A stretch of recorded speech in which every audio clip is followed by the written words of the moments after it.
Ya, Bapak Ibu yang dikasihi Tuhan, tadi kita sudah menyaksikan bersama ya firman Tuhan yang disampaikan oleh Pak Pendeta Esra pada siang hari ini. Sekali lagi saya sapa dengan hangat selamat siang Pak Pendeta Esra Soru yang sudah bersama-sama dengan kita pada siang hari ini. Ada beberapa profil singkat tentang Pak Pendeta. Izinkan saya menyebutkan nama lengkap, tapi kalau salah boleh di ini ya Pak. Pendeta Dr. Esra Alfred Soru, Sarjana Teologi, Magister Pendidikan. Betul Pak? Betul ya. Bapak Pendeta melayani sebagai gembala senior di GKIN Revival Kupang, Nusa Tenggara Timur. GKIN adalah Gereja Kristen Injili Nusantara.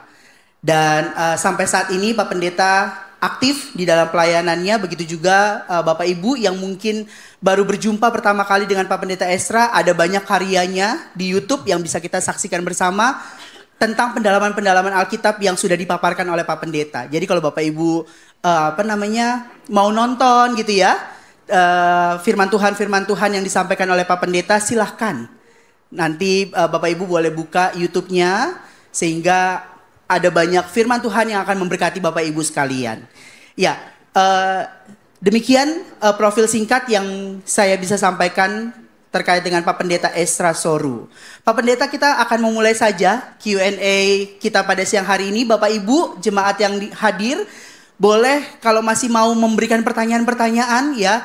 Saya sudah mendapatkan ada beberapa pertanyaan dari barcode Q&A yang sudah tertera di hadapan Bapak Ibu semua. Kalau Bapak Ibu masih mau memberikan pertanyaan lagi kepada Pak Pendeta, silakan. Ya, oke. Saya izin duduk biar bisa bersama dengan Pak Pendeta Esra. Oke, kita akan memulai pertanyaan Q&A-nya. Jadi silakan Bapak Ibu ya. Kalau misalnya ada yang mau bertanya dari barcode yang ada, nanti saya akan bantu membacakan pertanyaan-pertanyaan dari Bapak Ibu sekalian. Kita akan membaca satu persatu, begitu ya Pak Pendeta? Lalu satu pertanyaan, nanti Pak Pendeta silakan jawab, nanti kita akan next ke pertanyaan selanjutnya. Pertanyaan yang pertama kita mulai dari, ada pertanyaan nih Pak. Apakah keselamatan itu bisa hilang jika sudah percaya pengorbanan Yesus Kristus di salib menebus dosa kita? Dan tolong, apakah ada ayat-ayat yang menopang di dalam pertanyaan tersebut? Ya, kalau kita bicara soal apakah keselamatan bisa hilang, maka memang itu ada pandangan yang kontroversial seputar itu. Tapi saya sendiri percaya bahwa keselamatan tidak bisa hilang bagi orang yang benar-benar atau sungguh-sungguh percaya. Apa dasarnya? Pertama, di dalam banyak ayat Alkitab, itu dijanjikan bahwa kalau orang yang percaya kepada Yesus, dia akan mendapatkan hidup yang kekal. Kekal itu artinya apa? Selama-lamanya, seterusnya. Kalau dia sampai hilang di tengah jalan, namanya bukan kekal. Kalau kekal itu artinya seterusnya. Itu pertama. Yang kedua, memang ada janji-janji langsung dari Tuhan Yesus sendiri. Coba tunjukkan Yohanes pasal 10 ayat 28 dan 29. Yohanes 10, 28, 29.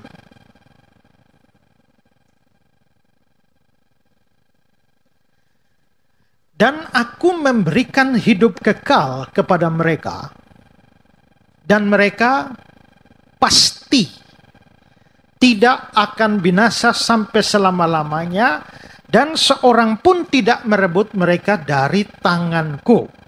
Lalu ayat 29, Bapakku yang memberikan mereka kepadaku lebih besar daripada siapapun, dan seorang pun tidak dapat merebut mereka dari tangan Bapa. Perhatikan beberapa hal penting di sini. Pertama, ada kata-kata hidup yang kekal.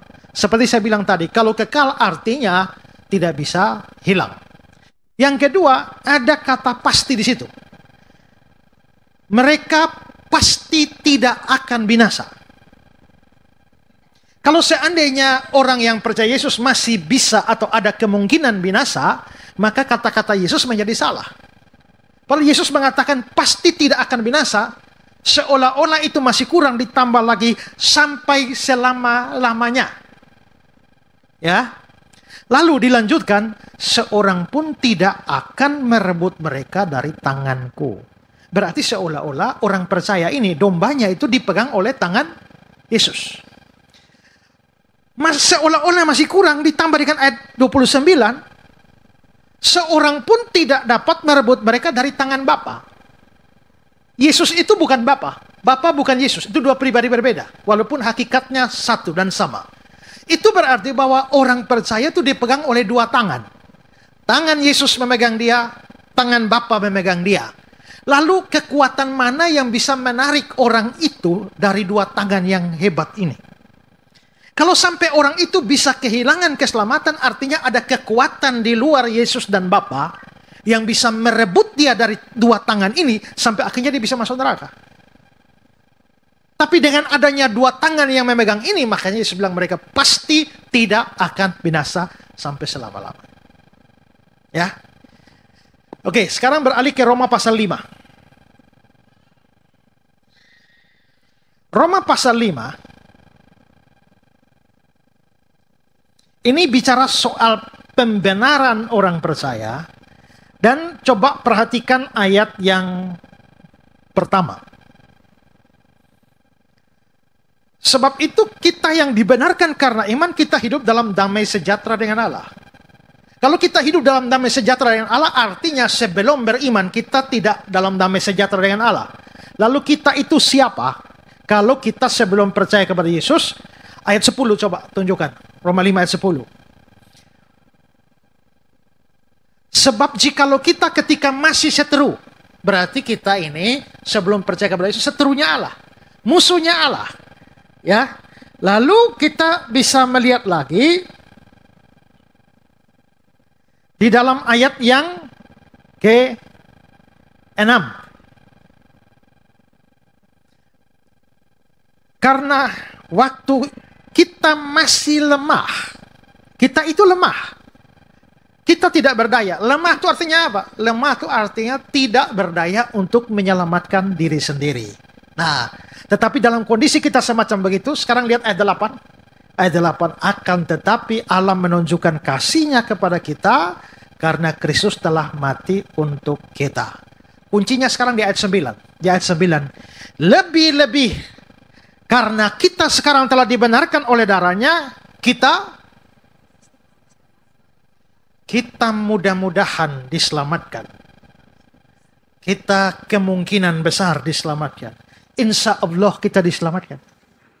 Tidak, kita pasti akan diselamatkan. Tapi saudara, kepastian ini diawali oleh kalimat lebih-lebih karena kita sekarang. Maksudnya lebih-lebih itu apa? Ya. Maksudnya lebih-lebih itu apa? Langsung lihat dengan ayat 8 dan ayat 9 satu kaligus. Akan tetapi Allah menunjukkan kasih-Nya kepada kita karena Kristus telah mati untuk kita ketika kita masih berdosa. Oke, saudara? Kalimat kita masih berdosa, ayat 8-9 bisa ditampilkan bersama-sama. Ya.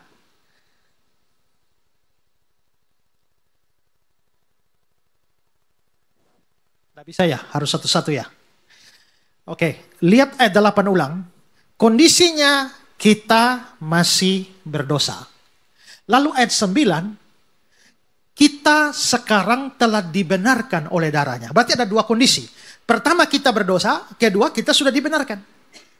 Nah sekarang waktu kita berdosa, ayat 8, Allah sudah menunjukkan kasih-Nya kepada kita, padahal kita masih berdosa.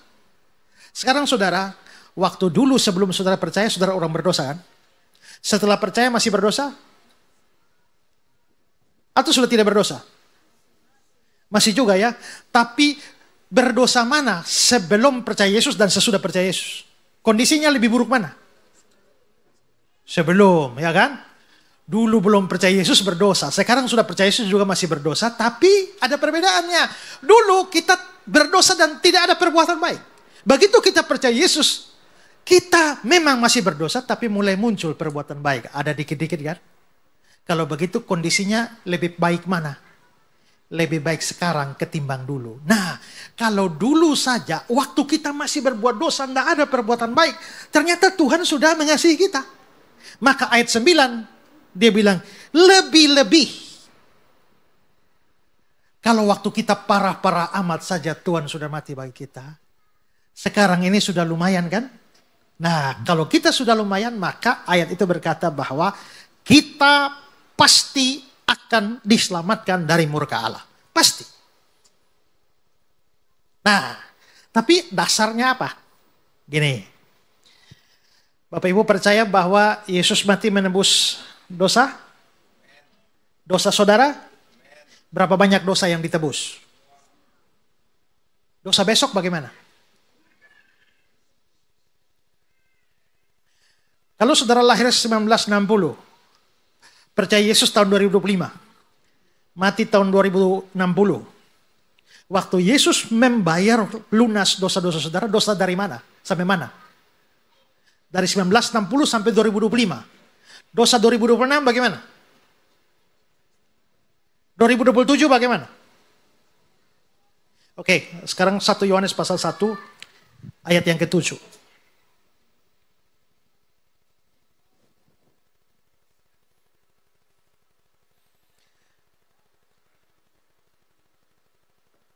Lihat kalimat terakhir. Ya. Dan darah Yesus anaknya itu menyucikan kita daripada berapa banyak dosa? Segala. Lalu ayat 9-nya.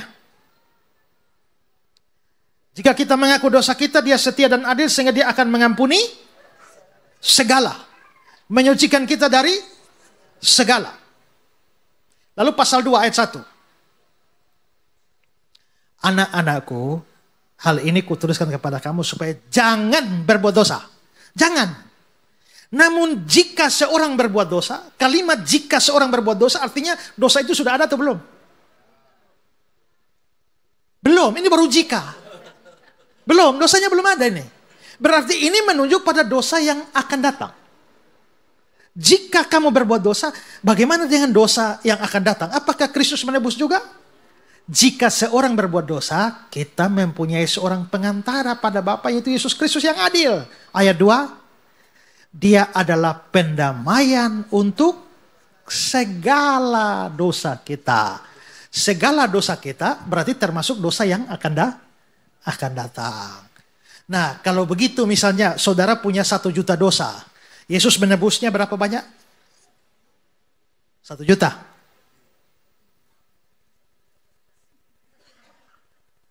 Kalau saudara punya 5 juta dosa, Yesus menebusnya berapa banyak? 5 juta. Kalau Yesus menebus semua 5 juta dosa, dan untuk 5 dosa itu hukumannya sudah ditanggung di atas kayu salib, dan di atas kayu salib dia bilang sudah selesai. Saya mau tanya, dosa mana yang masih saudara tanggung sendiri?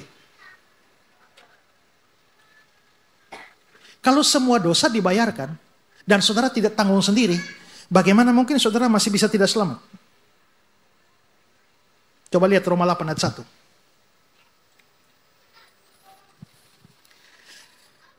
Demikian sekarang, Roma 8 ayat 1.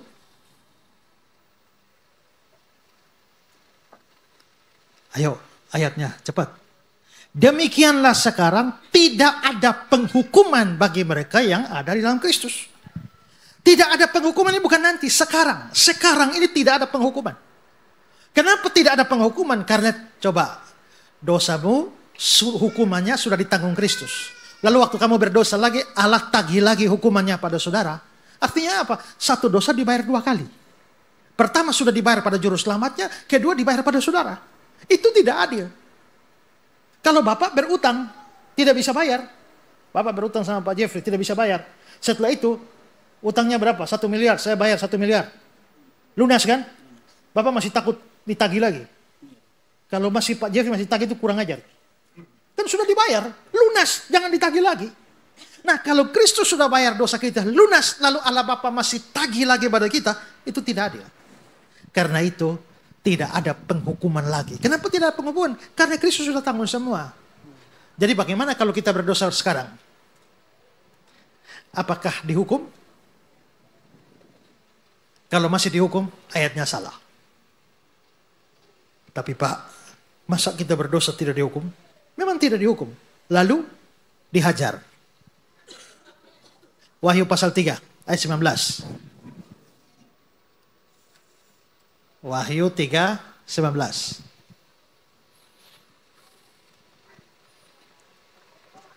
Barang siapa ku kasih, ia ku tegur dan ku hajar. Sebab itu relakanlah hatimu dan bertobatlah.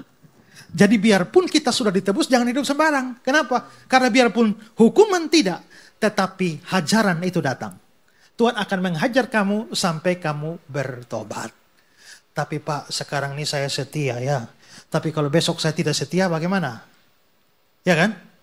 Kalau besok saya menyimpang bagaimana? Kalau besok saya murtad bagaimana? Kan misalnya dia seorang Kristen tahu-tahu jadi mualaf. Apakah keselamatannya hilang? Berarti Yahya Waloni masih selamat. Nah, yang sungguh-sungguh percaya tak mungkin murtad. Sekarang Roma 8 ayat 31.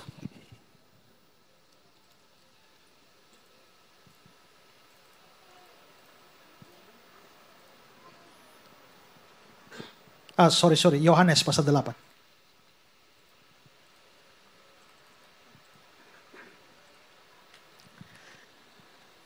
Yohanes 8:31.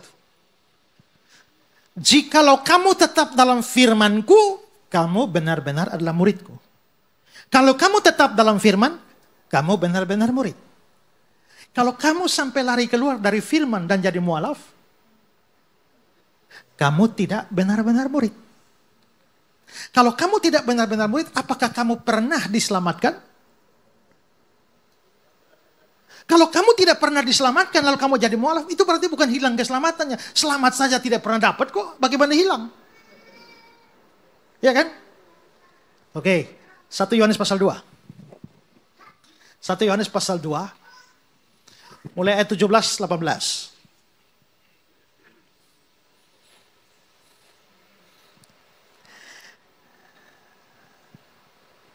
Satu Yohanes pasal 2 ayat 18. Anak-anakku, waktu ini adalah waktu yang terakhir. Seperti yang kamu dengar, seorang antikristus akan datang. Seorang antikristus. Berarti antikristus berapa orang? Satu saja. Ya, sudah datang? Zaman Yohanes sudah datang? Belum, karena baru akan datang. Tapi kalimat selanjutnya, sekarang telah bangkit banyak antikristus. Antikristus berapa banyak? Banyak. Berarti antikristus ada dua macam. Antikristus tunggal satu orang belum datang. Tapi ada antikristus banyak. Itu sudah datang. Ya kan? Itulah tandanya waktu ini benar-benar adalah waktu yang terakhir. Lalu ayat 19. Memang mereka itu siapa?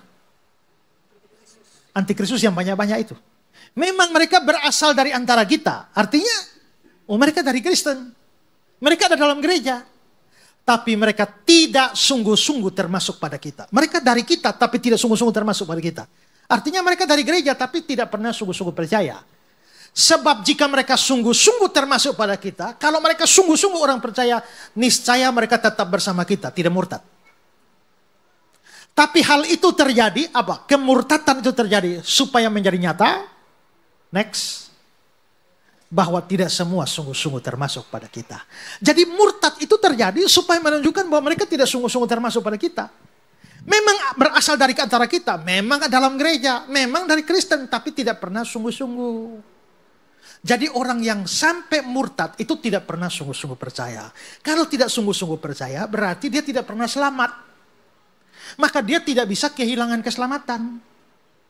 Tapi kalau yang sungguh-sungguh percaya, pasti akan setia sampai akhir. Kenapa dia bisa setia sampai akhir? Bukan karena dia terlalu kuat sehingga dia setia.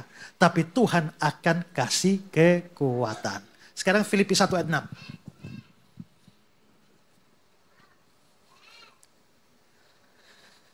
Filipi 1 mulai dari ayat 5. Aku mengucap syukur kepada Allahku karena persekutuanmu dalam berita Injil mulai dari hari pertama sampai sekarang. Jadi Paulus bilang, kamu orang Filipi, kamu punya persekutuan dengan berita Injil. Artinya kalian tuh percaya Injil. Ya, aku mengucap syukur. Terus ayat 6.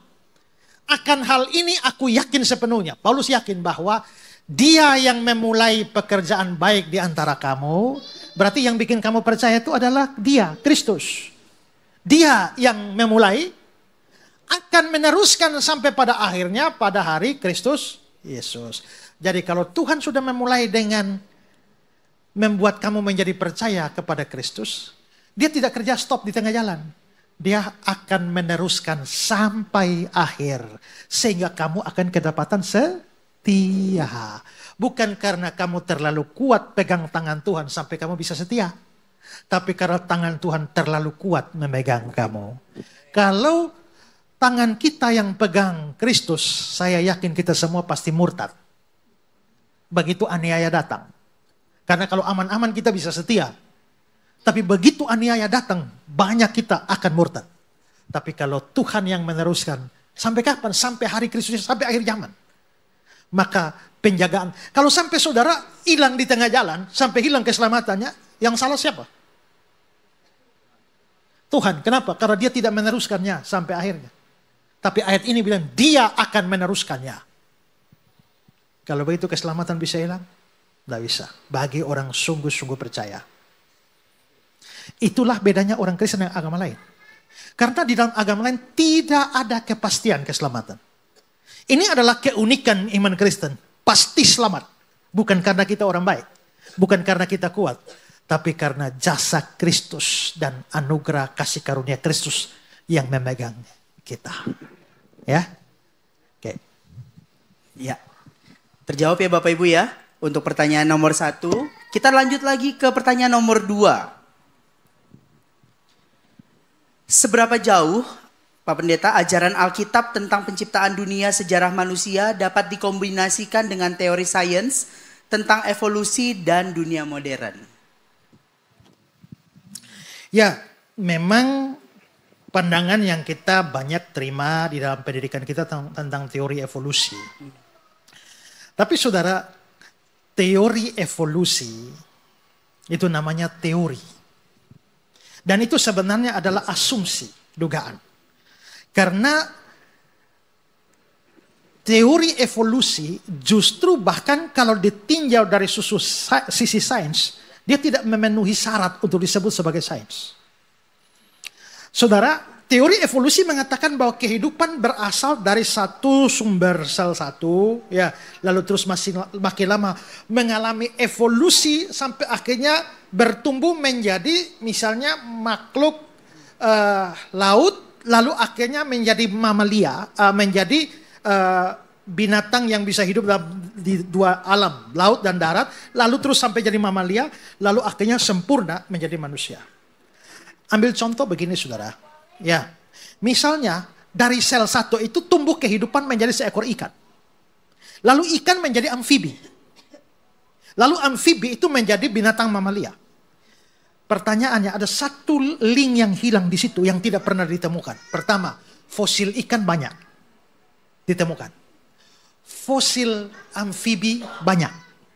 Tapi fosil setengah ikan, setengah amfibi tidak pernah diperoleh. Dari binatang amfibi menjadi mamalia. Fosil amfibi banyak. Fosil mamalia banyak. Tapi fosil antara. Karena ini kalau proses evolusi kan memakan waktu berjuta-juta tahun. Kalau itu berjuta-juta tahun, artinya harus ada satu spesies yang mati dalam proses evolusi itu. Maka dari amfibi menjadi mamalia, mestinya dalam proses yang berjuta-juta tahun, mestinya ada banyak makhluk setengah jadi yang harus mati. Tapi anehnya, fosil setengah jadi itu tidak pernah ditemukan. Mamalia banyak, amfibi banyak. Setengah mamalia, setengah amfibi yang mati dalam proses evolusi tidak pernah ditemukan. Karena itu hanya sekadar asumsi saja. Ya. Teori penciptaan dunia seperti Big Bang yang mengatakan terjadi ledakan besar. Pertanyaannya, apa yang meledak? Lalu benda yang meledak itu datang dari mana? Kan harus diasumsikan berbagai macam teori, harus diasumsikan harus ada suatu material tertentu, entah apa, ya bagaimana, pokoknya dia mesti ada lebih dulu. Sehingga saat ini hanya boleh dibilang bahwa hanya teori tentang kreasionisme yang betul-betul masuk akal, bahwa segala sesuatu itu membutuhkan permulaan. Ya, segala sesuatu membutuhkan permulaan. Kalau saudara jalan ke hutan, terus saudara menemukan di hutan ada periuk, lalu ada 3 batu tungku, apinya menyala, ada air direbus di atas, ada gelas kopi gula di sebelah. Saudara akan menafsirkan bagaimana? Pertama, semua itu ada dengan sendirinya. Atau kedua, ada orang yang menyebabkan itu barang semua ada di situ. Secara logis saudara akan pilih yang kedua, tidak akan pilih yang pertama. Karena itu keberadaan alam semesta itu menuntut ada pencipta di balik semua itu. Ada 2 orang bersahabat yang sama-sama ilmuwan dan suka meneropong alam semesta. Jadi dengan teropong itu mereka bisa lihat posisi matahari di sini, tata surya kita, Merkurius, Venus, Mars, bumi, dan seterusnya pada edarannya itu. Begitu indah. Satu ilmuwan sangat percaya ada Allah yang mencipta. Yang satu ateis tidak percaya ada Allah yang mencipta. Lalu yang beriman ini, dia setelah melihat setelah melihat alam semesta, dia membuat miniatur alam semesta. Lalu dia kasih kotak kaca. Dia taruh matahari di sini, Merkurius, Venus, bumi, Mars, dan seterusnya. Indah sekali. Lalu satu hari datang seorang teman yang ateis itu tanya, wah, siapa yang bikin ini? Lalu yang satu bilang, enggak ada yang bikin, tiba-tiba saja ada. Lalu yang satu bilang, kau kira saya gila ya? Bagaimana itu barang bisa ada sendiri tanpa ada yang buat? Lalu yang percaya Tuhan ini bilang begini, kalau untuk bentuk mini saja, kamu merasa harus ada yang buat. Dan menganggap gila kalau dia ada sendiri. Kenapa yang aslinya kamu bisa berpikir bahwa dia ada sendiri? Tidak bisa. Keberadaan alam semesta menuntut penyebab dari semua akibat. Ya. Nah, kalau kita bicara lebih jauh lagi, memang seberapa sih umur dunia ini? Menurut ilmu pengetahuan itu telah berjuta-juta bahkan bermiliar-miliar tahun yang lalu. Tapi kalau kita melihat di dalam Alkitab kayaknya tidak sepanjang itu ya. Karena Yesus hidup 2000 tahun yang lalu. Lalu Abraham hidup 2000 tahun sebelum Yesus. Ya. Mungkin Adam itu 2000 tahun sebelum Abraham. Sehingga ada beberapa ahli seperti misalnya James Ussher dan juga James Uguhart itu membuat perhitungan bahkan menetapkan bahwa dunia diciptakan pada tahun 4004 sebelum Masehi. Tetapi penelitian Ussher sama Uguhart itu ditolak karena mereka cuma menghitung saja urut-urutan dari keturunan-keturunan. Mereka tidak sadar bahwa silsilah Alkitab itu bisa melakukan loncatan selama lebih daripada urutan kronologisnya. Ya. Nah sehingga, tapi bagaimanapun juga memang gambaran usia dunia di dalam Alkitab itu tidak sepanjang yang diklaim oleh ilmu pengetahuan yang telah berjuta-juta bermiliar-miliar tahun. Nah akibat dari itu ada ahli-ahli Alkitab yang berusaha untuk menyesuaikan Alkitab dengan ilmu pengetahuan. Bagaimana menjelaskan Alkitab supaya cocok dengan ilmu pengetahuan yang menetapkan usia bermiliar-miliar tahun. Lalu macam-macam teori. Pertama namanya Age Day Theory. Teori hari zaman. Menurut mereka begini. Tuhan menciptakan dunia ini dalam 6 hari. Kata hari di situ dalam bahasa Ibrani-nya adalah Yom. Dan analisa bahasa Ibrani Yom itu bisa berarti 1 hari 24 jam. Tapi Yom juga bisa berarti 1 zaman. Yang tidak terukur berapa tahun. Maka mereka menafsirkan teori hari zaman ini. 1 Yom itu bisa ratusan atau jutaan tahun. Jadi hari pertama Tuhan cipta terang. Hari pertama itu 1 Yom Ehad. Hari pertama itu bisa jadi sudah 1 juta tahun. Hari kedua, hari ketiga. Jadi hari penciptaan itu bukan 24 jam. Tapi saya keberatan dengan itu. Kenapa? Karena di ayat Alkitab setiap kali habis penciptaan Tuhan bilang, jadilah petang, jadilah pagi. Itulah hari pertama. Jadilah petang, jadilah pagi. Ada petang paginya. Berarti mestinya hari 24 jam. Teori kedua itu disebut sebagai gap teori. Gap teori itu mengatakan bahwa ada gap antara kejadian 1, ayat 1 dan ayat 2 dengan Kejadian 1 ayat yang ketiga. Kejadian 1 ayat 1, pada mulanya Allah menciptakan langit dan bumi. Nah, coba Kejadian 1 ayat 1.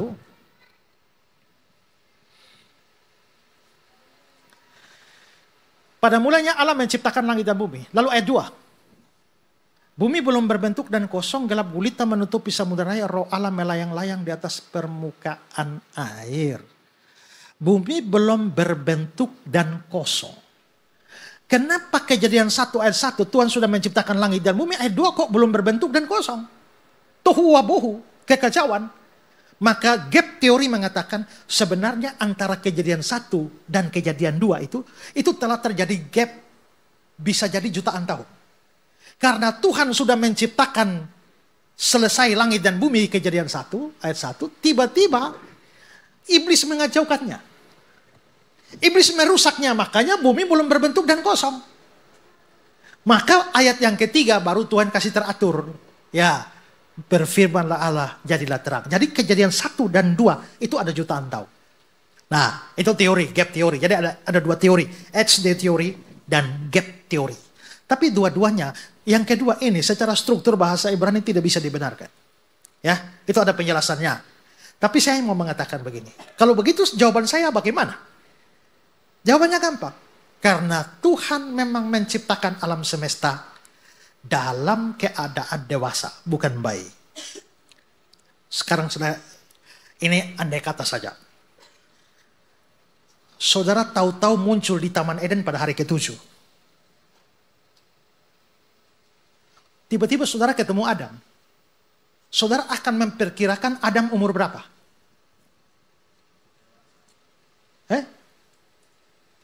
Karena saudara akan ketemu Adam sebagai orang dewasa. Mungkin umur 30 tahun. Menurut kacamata saudara umur 30 tahun. Menurut kacamata Alkitab umur berapa hari? 1 hari, baru dicipta hari ke-6 kok. Nah, Tuhan menciptakan bumi baru hari kemarin. Tapi kalau seorang ahli ilmu bumi, geolog pergi ke sana dan memeriksa kerak bumi, dia bisa menetapkan berdasarkan ilmu pengetahuan dan ukuran kerak bumi semacam ini, maka bumi telah berumur 1000 tahun. Padahal baru dicipta 2 hari yang lalu. Ya kan? Kalau misalnya seorang ahli botani pergi dan memeriksa pohon-pohon di sana, ditebang pohonnya, diperiksa kambiumnya, dari kambiumnya ini maka pohon ini sebenarnya telah berumur 200 tahun. Padahal baru kemarin dicipta. Kalau begitu sekarang masalah sudut pandang saja. Jadi ya Alkitab tidak salah terhadap ilmu pengetahuan, tapi cara memandang Alkitab yang menentukan.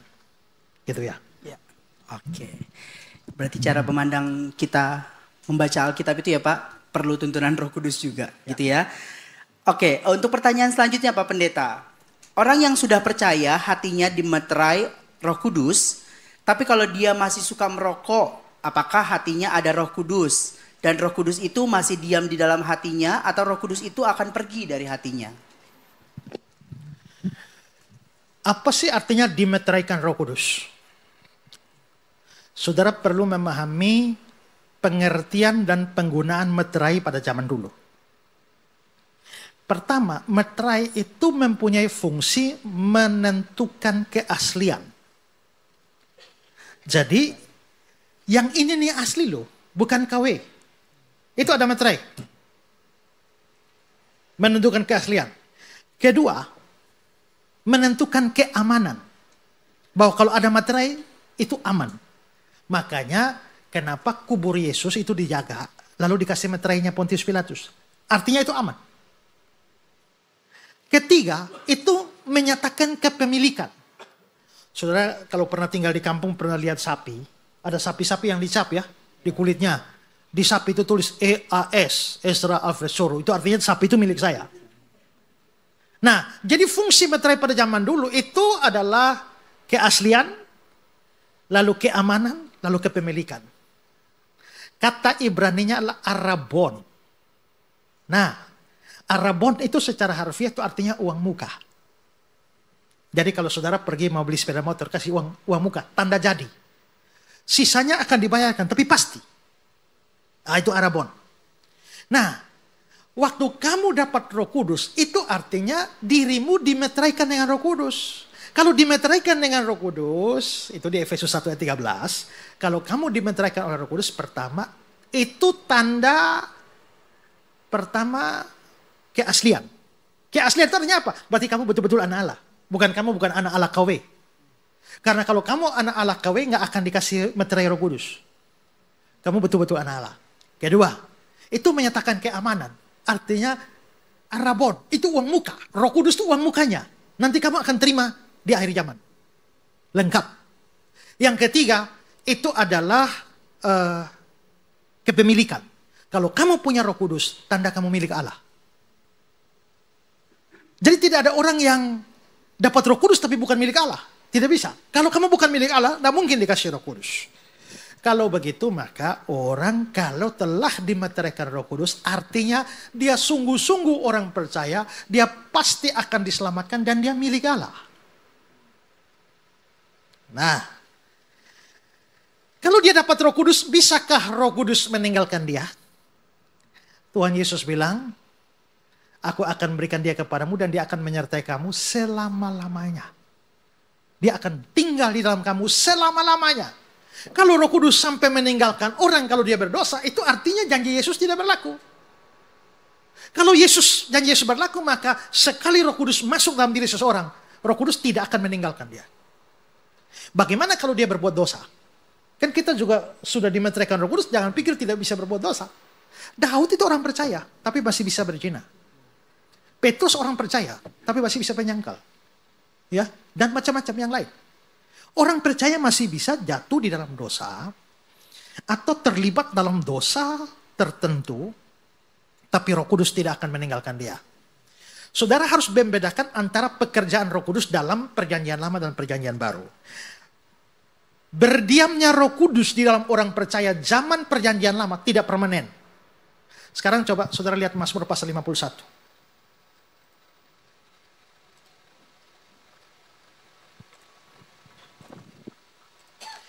Mazmur 51 ini adalah doa Daud pada waktu dia doa mengaku dosa.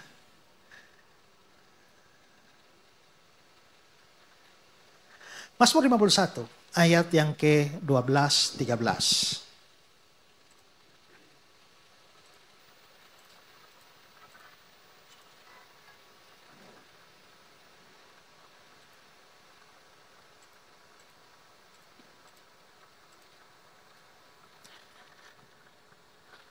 Bangkitkanlah kembali padaku kegirangan karena selamat yang daripadamu. Lengkapilah aku dengan roh yang rela. Ayat 13.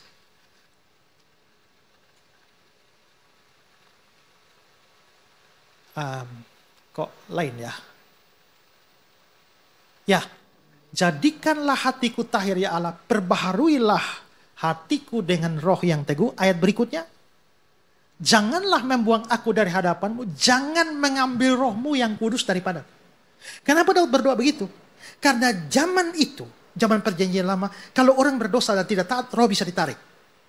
Itulah sebabnya saudara baca dalam Alkitab, lalu roh Tuhan mundur dari Saul. Tapi kalau dalam Perjanjian Baru berbeda. Coba Yohanes 14 ayat yang ke-16. Yohanes 14 ayat 16. Aku akan minta pada Bapa dan dia akan memberikan kepadamu seorang penolong yang lain. Itu pasti Roh Kudus. Supaya dia menyertai kamu selama-lamanya. Jadi ada perubahan pekerjaan Roh Kudus di PL dan PB.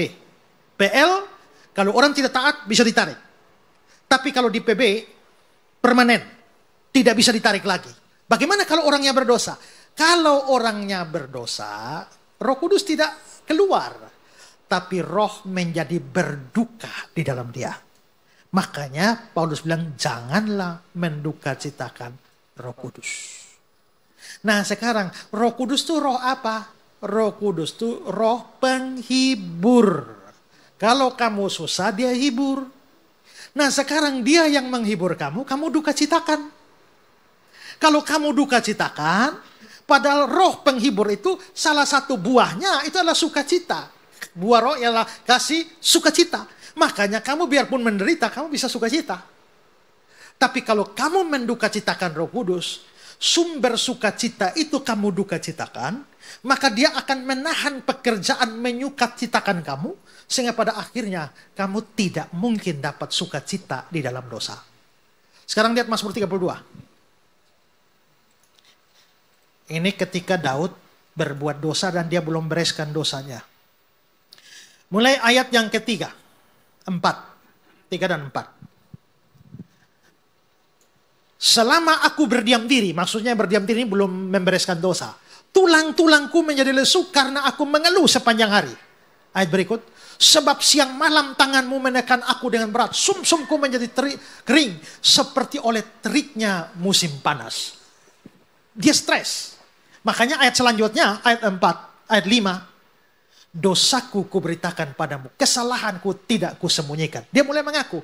Setelah dia mengaku dosa, ayat 1. Ayat 2. Berbahagialah manusia yang kesalahannya tidak diperhitungkan. Jadi kalau dosa dibereskan, maka sukacita akan kembali. Nah, pertanyaannya adalah, mungkinkah orang yang sudah dimeteraikan Roh Kudus merokok? Mungkin saja. Tapi merokok itu tidak lalu membuat dia menjadi bukan atau membuat Roh Kudus meninggalkan dia. Saya sendiri percaya merokok itu adalah dosa. Ya. Tetapi sama seperti dosa-dosa yang lain, bukan hanya merokok. Nah, karena itulah itulah yang dibutuhkan tadi, bahwa kita perlu bertobat setiap hari. Saudara, bertobat itu di Alkitab ada 2 macam. Satu ditulis dalam bentuk aorist masa lampau yang hanya berlaku 1 kali saja. Bertobat seperti itu dalam pengertian terima Yesus sebagai juru selamat 1 kali. Tapi ada bertobat kedua yang ditulis dalam bentuk present, itu bertobat dari dosa-dosa. Itu harus dilakukan setiap hari. Jadi terima Yesus 1 kali saja. Bertobat dari dosa-dosa harus dilakukan tiap hari. Maka terima Yesus tidak boleh dobel-dobel. Ada orang yang KKR, siapa mau terima Yesus, maju, dia maju. Besok KKR hari kedua, siapa mau terima Yesus, dia maju lagi. Pertanyaannya, Yesus yang kemarin masuk sudah keluar kah? Tidak. Terima Yesus 1 kali. Pembaharuan relasi dengan Tuhan itu harus berulang-ulang. Ya kan? Apakah bapak dan ibu, suami istri setelah bertengkar, pemberkatan nikah ulang? Tidak kan? Pemberkatan nikah cukup 1 kali. Tapi pembaharuan relasi harus every day. Nah, terima Yesus 1 kali. Tapi bertobat dalam pengertian berjuang melepaskan dosa itu harus dilakukan setiap hari, termasuk dalam hal merokok. Ya. Oke, ya terjawab sudah. Untuk masalah rokok merokok ini sebenarnya sekalian sikap dosa yang lainnya ya, tadi yang seperti Pak Estra sudah sampaikan juga. Jadi tidak berlaku hanya merokok saja, tetapi dosa-dosa yang lainnya juga harap diperhatikan juga untuk kita supaya penuhlah Roh Kudus dalam diri kita. Betul ya Pak Estra ya? Selanjutnya Pak Pendeta, ada pertanyaan dari Bapak Paulus. Masih ada ya Pak Paulus di tempat ini. Apakah Roh Kudus bisa hilang dan kenapa yang sudah lama Kristen belum tentu menjadi Kristen sejati? Apakah Roh Kudus bisa hilang dari hidup kita? Tadi sudah dijawab ya ayatnya. Selama-lamanya. Ya. Nah, mengapa? Lanjutannya gimana? Dan kenapa yang sudah lama menjadi Kristen belum tentu menjadi Kristen sejati? Ya, karena mungkin Kristennya hanya kulit luar. Terutama kalau nenek moyangnya Kristen.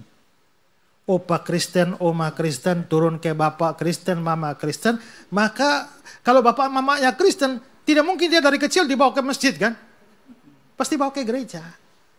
Nah, maka dia akhirnya bertumbuh di gereja. Dari sekolah minggu, lalu remaja, lalu pemuda, lalu tua di situ. Kalau di gerejanya tidak memberitakan Injil, maka dia jadi Kristen, beragama Kristen, tapi tidak pernah sungguh-sungguh jadi Kristen. Karena Injil tidak diberitakan dalam gereja.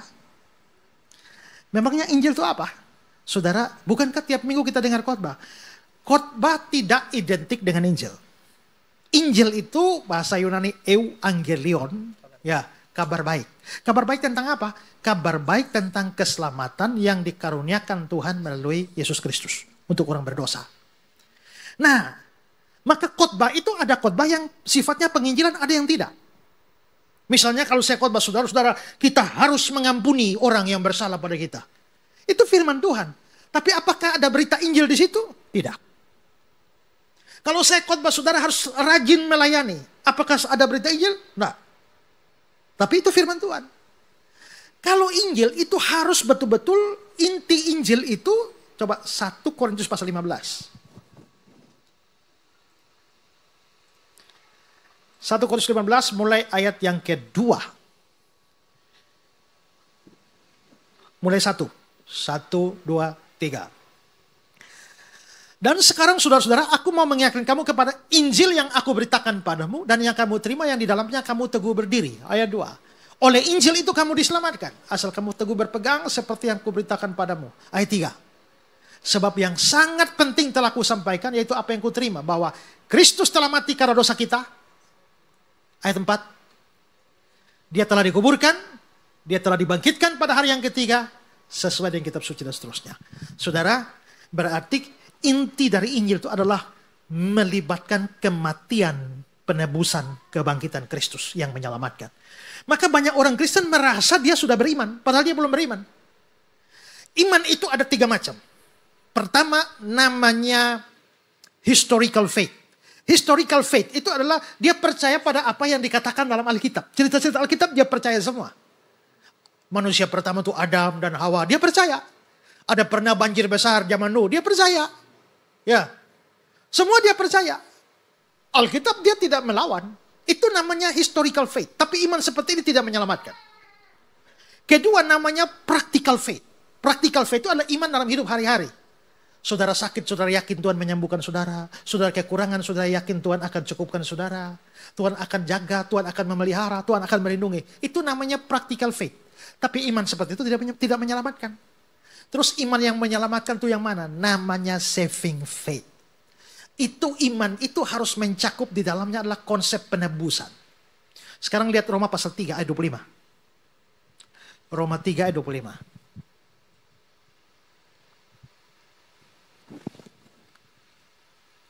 Kristus Yesus telah ditentukan Allah menjadi jalan pendamaian karena iman dalam darahnya. Iman dalam apa? Iman dalam darah. Nah saudara, darah siapa yang dibicarakan di situ? Pasti darah Kristus. Kalau ngomong darah Kristus, itu pasti berkaitan dengan kematian. Maka iman yang menyelamatkan itu harus iman yang mencakup di dalamnya adalah kematian Kristus. Nah sekarang ini banyak orang beriman. Iman bahwa Yesus dokter, segala dokter. Iman bahwa Yesus pembuat mujizat. Iman bahwa Yesus adalah tabib. Iman bahwa Yesus adalah pembawa berkat, sinterklas. Tapi tidak mencakup penebusan di atas kayu salib bagi orang berdosa. Itu belum ada Injil namanya. Dan banyak gereja beritakan firman, tapi tidak beritakan Injil. Itulah sebabnya, maka kalau gerejanya tidak beritakan Injil, maka banyak orang di dalam gereja sampai tua tidak pernah jadi Kristen sungguh-sungguh. Mati masuk neraka. Kenapa saya bilang begitu? Karena jangan pikir gereja pasti sudah orang percaya semua. Saudara lihat, Tuhan Yesus hanya punya 12 murid ya. 11 orangnya orang percaya. Yang satu, Yudas Iskariot, tidak pernah percaya. Padahal gurunya tuh, pendetanya tuh langsung Yesus loh. Ya kan? Yesus hanya ngurus 12 orang. 11 orang percaya, satu tidak percaya. Gurunya hebat, muridnya cuma 12. Kalau di GKK, pendetanya tidak setara Yesus, jemaatnya banyak. Berarti kemungkinan yang palsu bisa banyak. Itu makin repot. Maka rasul saja itu bisa tidak percaya Yesus. Maka dalam pengalaman pelayanan saya ada banyak pendeta tidak percaya Yesus. Ada banyak majelis tidak percaya Yesus. Apalagi di daerah bagian timur sana itu. Ya sekarang sudah kurang, tapi tahun 1980-an, 90-an di timur sana, pendeta tuh bisa pakai kuasa gelap itu. Orang hadir KKR saja bisa pakai kuasa gelap. Saudara tahu ada daerah di sana paling banyak kuasa gelap itu. Mereka kalau mau KKR, terbang. Pakai kuasa gelap, bola api tiba-tiba jatuh di halaman KKR. Lapangan KKR, terguling-guling bola apinya masuk kolong panggung. Tiba-tiba keluar orang permisi mau ikut KKR. Mereka datang hadiri KKR pakai kuasa gelap itu. Bayangkan saudara. Artinya juga banyak juga yang tidak menjadi percaya. Karena itulah maka Injil harus terus diberitakan. Ya. Nah, lalu juga harus berhati-hati. Memang medsos itu bagus, kita bisa dapat banyak kebenaran. Tapi ingat, tidak hanya kebenaran disebar di medsos. Sampah juga banyak. Kesesatan juga banyak. Ya. Maka butuh seleksi. Orang bilang, Pak, dari mana saya tahu mana yang sampah, mana yang jelek? Ya, kamu tidak akan tahu mana uang palsu kalau uang asli saja jarang pegang. Gitu? Kamu harus terbiasa pegang uang asli. Tiap hari pegang uang asli. Tiap hari. Begitu pegang yang satu, kok lain ya? Karena sudah terbiasa pegang uang asli. Kalau kamu terbiasa dengan ajaran yang benar, begitu orang ngomong kok rada aneh ya. Kayaknya palsu. Gampang cepat deteksi ajaran palsu. Asal bertumbuh dalam ajaran benar. Kalau ajaran benar saja jarang-jarang didengar. Begitu palsu datang, kita pikir benar. Karena ingat saudara, jangan pikir ajaran palsu itu pasti beda. Frontal, tidak. Matius pasal 7 ayat 15.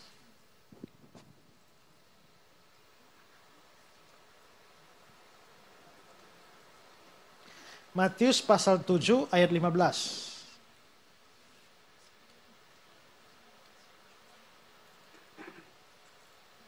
Waspadalah terhadap nabi palsu yang datang kepadamu dengan menyamar seperti domba. Menyamar, saudara, di dalam bahasa aslinya, kata menyamar itu harusnya adalah memakai baju. Waspadalah terhadap nabi palsu yang datang padamu dengan memakai baju domba, tapi sesungguhnya mereka serigala yang buas. Saudara, dia pakai baju domba, maka dia isi dalam serigala. Kelihatan dari luar, domba. Karena itulah anak domba biasa tidak takut terhadap serigala itu. Karena penampilannya domba. Karena itu ada banyak domba yang mengundang serigala itu untuk berkhotbah. Tapi dia nggak tahu kulit luar saja domba, isinya serigala. Nah itu bahaya itu. Ya. Oke, sekarang 2 Korintus pasal 11. 13-14. 2 Korintus 11, 13 dan 14.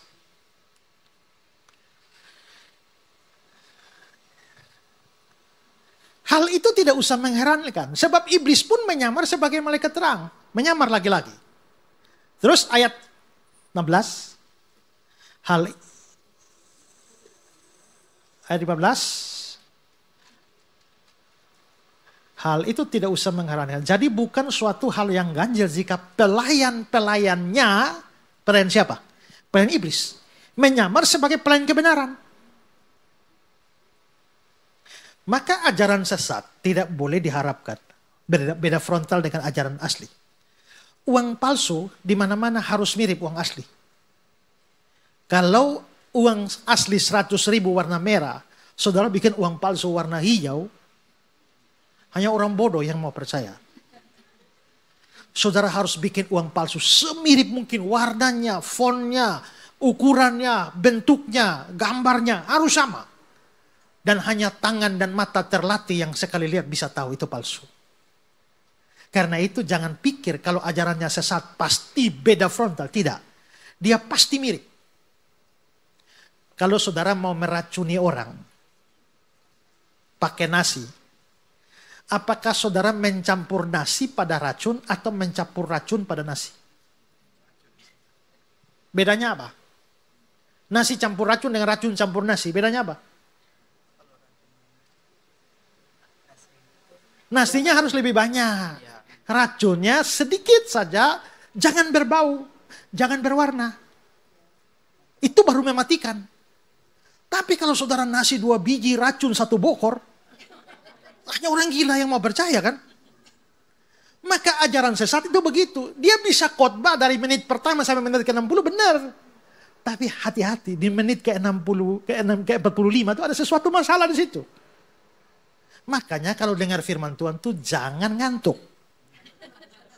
Perhatikan sungguh-sungguh. Pakai pikiran. Pikiran yang dicerahkan oleh Alkitab. Supaya tidak telan mentah-mentah semua orang yang khotbah. Kelemahan jemaat adalah begitu dia ada amin saudara semua amin. Ada amin, amin. Amin. Kata saya pernah khotbah khusus Saya bikin seri khotbah doa Bapa Kami. Itu jadi buku 500 halaman. Hanya doa Bapa Kami. Saya bahas 1 Bapa, 2 Kami, 3 Bapa Kami, keempat yang di surga. Satu-satu sampai seri terakhir. Amin. Jadi kata amin saya bahas 1,5 jam. Kata amin itu yang saudara bilang, aku berkata kepadamu sesungguhnya. Kata sesungguhnya itu bahasa asli amin. Jadi amin itu artinya sungguh-sungguh menyatakan persetujuan. Jadi kalau saya bilang ada amin saudara amin artinya saudara setuju dengan saya katakan. Yesus itu satu-satunya jalan keselamatan. Ada amin? Amin. Saudara setuju. Tapi jangan kita menganggap bahwa hanya iman kita yang benar. Tidak. Memang Yesus satu-satunya jalan untuk orang Kristen. Tapi orang agama lain juga punya jalan. Ada amin? Kalau saudara amin, saudara menyetujui kesesatan. Dan saudara berdosa. Karena setuju kepada yang tidak benar itu dosa. Makanya kalau ada pendeta bilang ada amin saudara. Dan saudara hanya amin dan itu salah.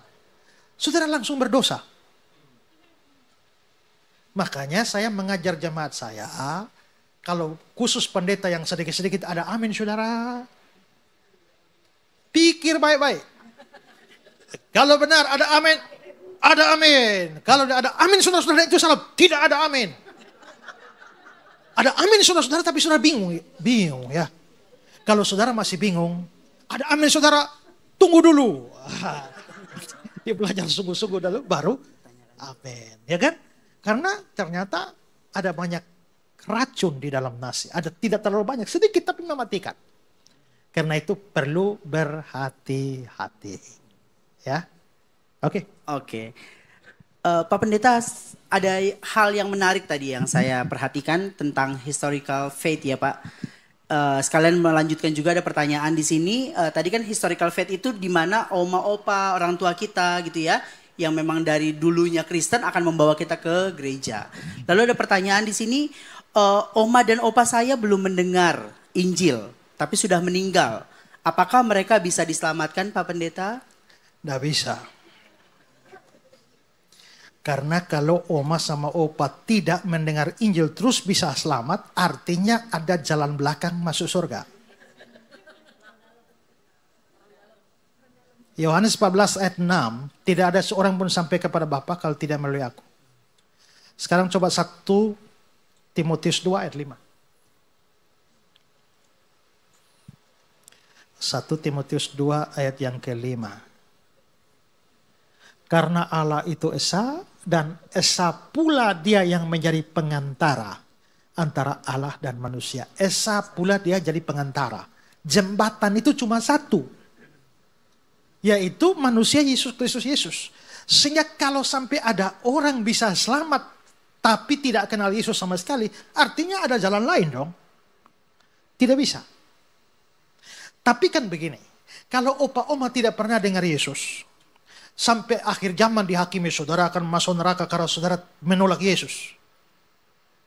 Maka opa oma akan protes. Bagaimana saya menolak Yesus? Mendengar saja tidak pernah kok. Kalau begitu, penghakiman untuk orang yang tidak percaya, tidak pernah dengar Yesus, bukan soal mereka menolak Yesus. Penghakimannya pakai standar yang lain. Dan standarnya adalah hukum hati nurani yang dibicarakan dalam Roma pasal 1 dan pasal 2. Paulus ulas panjang lebar.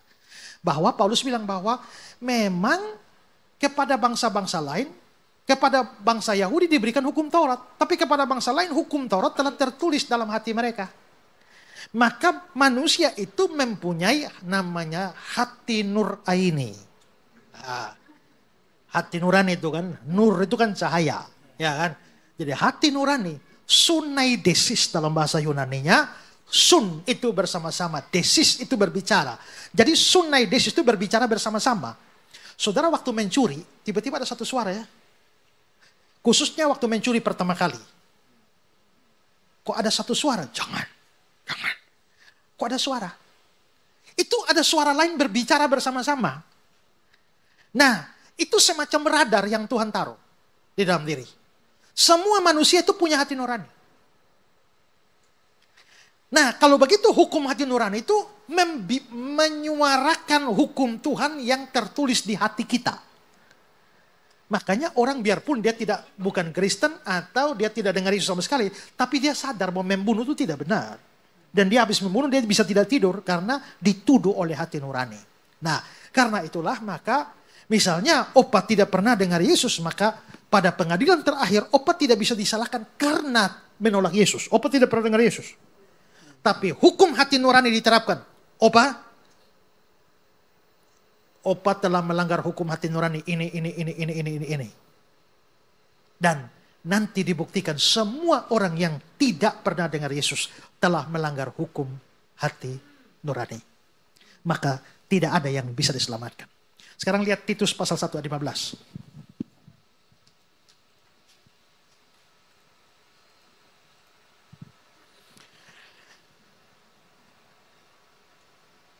Titus 1:15. Bagi orang suci semua suci, tapi bagi orang najis dan bagi orang tidak beriman, satu pun tidak ada yang suci. Kenapa? Karena baik akal maupun suara hati mereka najis. Jadi tetap tidak selamat, hanya standar penghukuman itu yang beda. Tapi tetap tidak bisa diselamatkan. Karena itulah maka kita ini bersyukur bahwa kita hidup di zaman di mana Injil bisa didengar di mana-mana. Dan kalau itu saja tidak membuat saudara percaya, padahal kesempatan untuk percaya banyak, saudara mungkin akan dihukum lebih berat. Di neraka, masuk neraka lebih panas.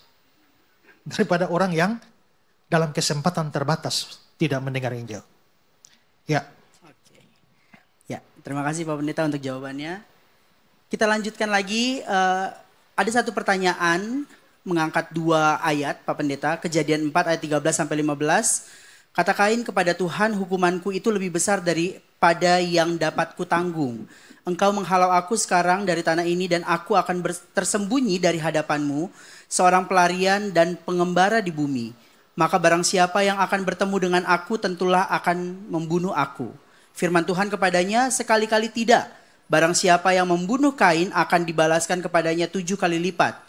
Kemudian Tuhan menaruh tanda pada Kain supaya ia jangan dibunuh oleh barang siapapun yang bertemu dengan dia. Siapa yang dimaksud dengan barang siapa?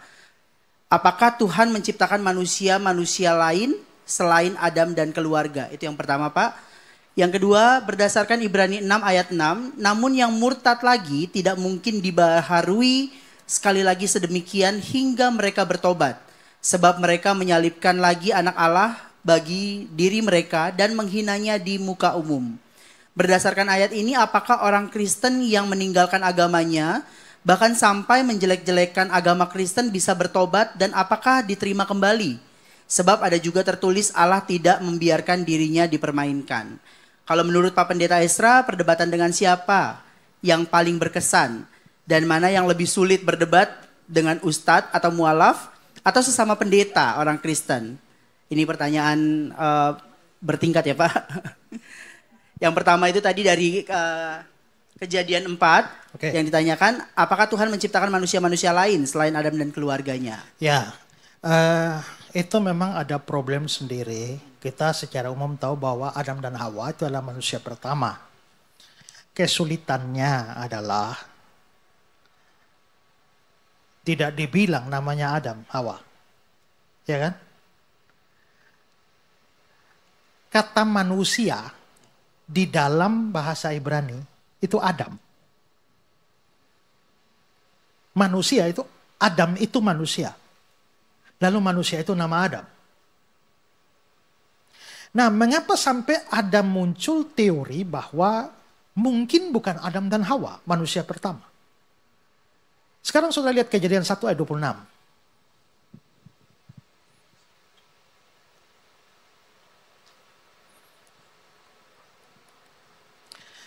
Baiklah kita menjadikan manusia itu menurut gambar dan rupa kita. Lalu ayat 27. Maka Allah menciptakan manusia itu menurut gambarnya. Diciptakannya laki-laki dan perempuan. Diciptakanlah mereka. Berarti di Kejadian 1 ayat 26, ayat 27 ini kan Tuhan sudah cipta manusia laki-laki dan perempuan. Selesai. Tapi saudara baca dalam Kejadian 1, Kejadian 2. Tuhan Allah membentuk manusia dari debu tanah. Menghembuskan napas. Tapi perempuan belum ada. Nanti setelah Adam melihat tuh binatang-binatang dia tidak menemukan yang sepadan. Barulah Tuhan kasih tidur Adam. Diadakan pembedahan, ambil tulang rusuk bentuk perempuan. Di Kejadian 1, laki perempuan sudah langsung ada. Di Kejadian 2, laki dulu, baru perempuan. Maka itu disimpulkan berarti manusia laki perempuan di Kejadian 1 beda dengan manusia laki perempuan di Kejadian 2. Nah di Kejadian 2 itulah Adam dan Hawa. Nah yang di Kejadian 1 ini siapa? Yang tidak punya nama ini.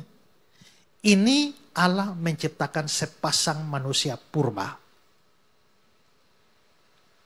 Terus Adam, Hawa, Kejadian 4 ayat 1 bersetubuh, ayat 1 dan 2, lalu melahirkan Kain, lalu selanjutnya dilahirkanlah Habel.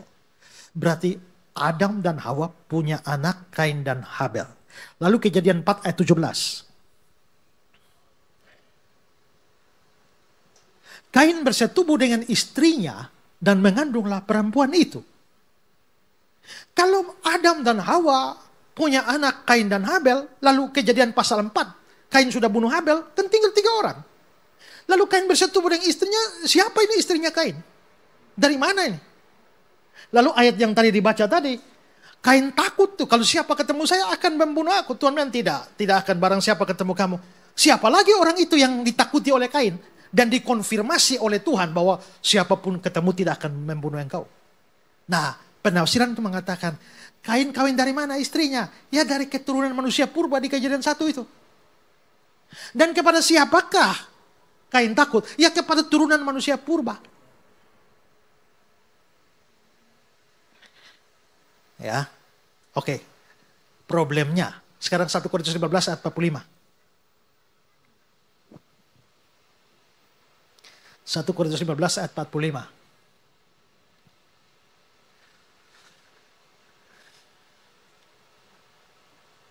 Seperti ada tertulis, manusia pertama Adam. Kalau ayatnya bilang manusia pertama Adam, kenapa lu bikin teori aneh-aneh? Iya kan? Kalau begitu manusia pertama pasti Adam. Manusia di Kejadian 1 yang diciptakan langsung laki dan perempuan itu Adam dan Hawa. Kejadian 1 dan Kejadian 2 yang diciptakan dari debu tanah lalu 1 diambil tulang rusuk jadi itu siapa? Itu Adam juga. Lah kan Adam dan Hawa sudah di Kejadian 1, kenapa lagi harus di Kejadian 2? Kamu harus mengerti cara berpikir orang Ibrani. Kalau kita bikin skripsi, kita kasih detail dulu kan, habis itu kesimpulannya di belakang. Kalau orang Ibrani lain, dia bikin kesimpulan dulu, habis itu baru dikasih detailnya. Kejadian 1 ayat 1. Pada mulanya Allah menciptakan langit dan bumi. Selesai. Bagaimana dia menciptakan langit dan bumi? Baru dirinci ayat 2, ayat 3, ayat 4, dan seterusnya. Nah, Kejadian 1 ayat 26-27 itu proklamasi. Tuhan menjadikan manusia laki dan perempuan. Selesai. Bagaimana prosesnya? Baru dijelaskan dalam Kejadian 2. Proses laki-laki itu dibentuk dari debu tanah lalu dihembuskan napas. Perempuan bagaimana? Nanti kasih tidur dulu, ambil tulang rusuk baru dibentuk. Jadi Kejadian 2 itu hanya menjelaskan Kejadian 1. Bukan berarti manusianya lain.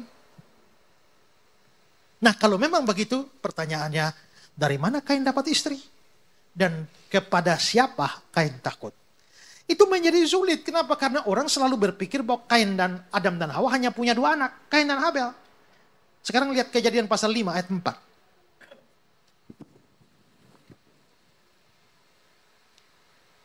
Umur Adam setelah memperanakan Set 800 tahun dan dia memperanakan anak-anak lelaki dan perempuan. Berarti anaknya banyak. Jadi Kain dapat istri dari mana? Pasti salah seorang adiknya. Tapi bukankah di dalam Alkitab, kitab imamat itu ada larangan untuk kawin dengan saudara sendiri? Ya, zamannya Kain imamat belum ada. Ya kan? Hukumnya ini kan baru turun hukum Musa setelah manusia banyak. Coba lihat Abraham kawin sama Sarah, itu kan masih saudara tuh. Setengah saudara itu. Yakub, Ishak itu kan kawin dengan saudara rapat itu. Tapi begitu manusia banyak, pada zaman Musa, 500-an tahun kemudian baru turun hukum tidak boleh kawin dengan saudara sendiri. Begitu. Kalau begitu, Kain pasti kawin dengan salah seorang saudara perempuannya. Ya. Lalu kepada siapa Kain takut? Yaitu kepada ya saudara-saudara atau keturunan-keturunan yang lain yang dekat dengan Habel. yang mungkin akan mengancam mau balas dendam pada kematian Habel, walaupun Kain sendiri adalah saudaranya sendiri. Begitu, Pak. Untuk yang kedua tadi dari Yang Ibrani 6 ayat 6, apakah orang Kristen yang meninggalkan agamanya sampai menjelek-jelekan agama Kristennya bisa bertobat dan apakah diterima kembali? Sebab ada juga tertulis Allah tidak membiarkan dirinya untuk dipermainkan.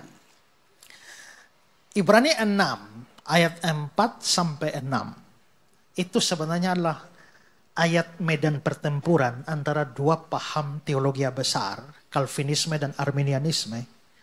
Ketika tadi saya jelaskan ya, orang percaya tidak bisa murtad kan? Tapi ayat ini dipakai sebagai ayat dasar bahwa orang percaya bisa murtad. Karena penjelasan-penjelasan di situ itu kelihatannya menunjuk pada orang percaya. Sebab mereka yang pernah diterangi hatinya, yang pernah mengecap karunia surgawi, yang pernah mendapat bagian dari Roh Kudus, yang mengecap firman yang baik dari Allah dan karunia dunia yang akan datang, ayat 6. Namun yang murtad lagi, nah deskripsi dalam ayat 4 dan 5 itu seolah-olah itu orang percaya. Karena mereka diterangi hatinya, mengecap karunia surgawi, mendapat bagian dalam Roh Kudus, mengecap firman yang baik dan seterusnya. Nah, di sini kita akan menghadapi sebuah perdebatan besar karena orang-orang Calvinis itu menafsirkan bahwa deskripsi itu tidak menunjukkan itu sungguh-sungguh orang percaya. Sementara orang Arminian akan menganggap itu sungguh-sungguh orang percaya. Tetapi ada seorang pemikir besar Inggris, teolog terkemuka yang namanya John Owen. John Owen menafsirkan ayat ini bahwa ini bukan ayat yang menyatakan apa yang sungguh-sungguh terjadi. Tapi ini mengungkapkan apa yang mungkin atau seandainya terjadi. Seandainya saya jatuh dari lantai 17, kan tidak terjadi, hanya seandainya. Nah, dengan kata lain, Owen mau berkata bahwa seandainya seorang yang pernah diterangi hatinya, seandainya orang yang dapat karunia surgawi, mendapat bagian Roh Kudus, mengecap firman yang baik, seandainya dia murtad, dia tidak mungkin dibaharui. Kenapa? Supaya dia dibaharui, maka Yesus harus mati ulang bagi dia. Baru dia bisa dibaharui. Tapi mungkinkah Yesus mati ulang lagi bagi dia yang kedua kali? Tidak mungkin. Kalau tidak mungkin, maka itu tidak mungkin terjadi bagi dia dan tidak mungkin dia murtad. Itu penjelasan John Owen. Nah, ini memang agak rumit, tapi butuh penjelasan lebih panjang. Kalau saudara memang, saya sudah bikin tulisan tentang tafsiran John Owen terhadap ayat ini. Termasuk penjelasan mengecap karunia surgawi itu, mengecap firman yang baik itu, bagaimana sih artinya masing-masing dari bahasa aslinya ini detail sekali. Kalau mau studi itu nanti saya bagikan filenya. Ya, tapi kalau mau jelaskan saya terlalu panjang lebar. Iya. Ya. Oke, terima kasih Pak Pendeta. Tapi murtad, saya mau kasih tahu saudara, saudara harus murtad itu tidak sembarang ya. Jadi gini, apakah orang yang pindah agama otomatis disebut murtad? Kita harus bedakan kasus. Misalnya Yahya Waloni. Dia tinggalkan Kristen, setelah itu jadi Islam, jadi mualaf. Dia menyerang Kristus, menyerang Kristen habis-habisan. Penuh penghinaan. Tapi ada kasus di mana ada orang Kristen, ya gara-gara cewek, dia akhirnya demi menikah, dia jadi Islam. Tapi pada waktu sembahyang di masjid, waktu dia tunduk sembahyang, dia hanya bilang, Yesus ampuni saya. Yesus tolonglah saya supaya bisa kembali. Murtad itu dalam pengertian hati dan pikiran yang tadi mengasihi Tuhan sekarang memusuhi Tuhan dan tidak percaya. Tapi ternyata ada orang pindah agama, tapi harus diakui bahwa dia sebenarnya masih mengasihi Tuhan. Itu. Hanya dia terseret ke sana. Kalau yang begitu, saya belum mau kategorikan dia sebagai murtad. Dosanya besar, tapi belum masuk kategori murtad dalam arti sesungguhnya. Tapi kalau murtad sesungguhnya, itu hati dan pikiran betul-betul berbalik. Nah, yang model begitu nggak bisa. Ya. Tapi kalau yang tadi itu, ya saudara, waktu saya debat sama Kainama itu ya, saudara lihat kan saya bilang, mumpung masih ada kesempatan bertobat, kembalilah kepada Yesus. Banyak orang protes saya, untuk apa debat sama mereka, toh mereka nggak akan percaya. Saya juga pergi berdebat bukan dengan tujuan utama mereka jadi percaya. Karena berapologia tujuan utama bukan bikin orang percaya. Tujuan utama adalah pertanggungjawaban iman. Kalau bikin orang percaya itu penginjilan. Itu tujuan utamanya.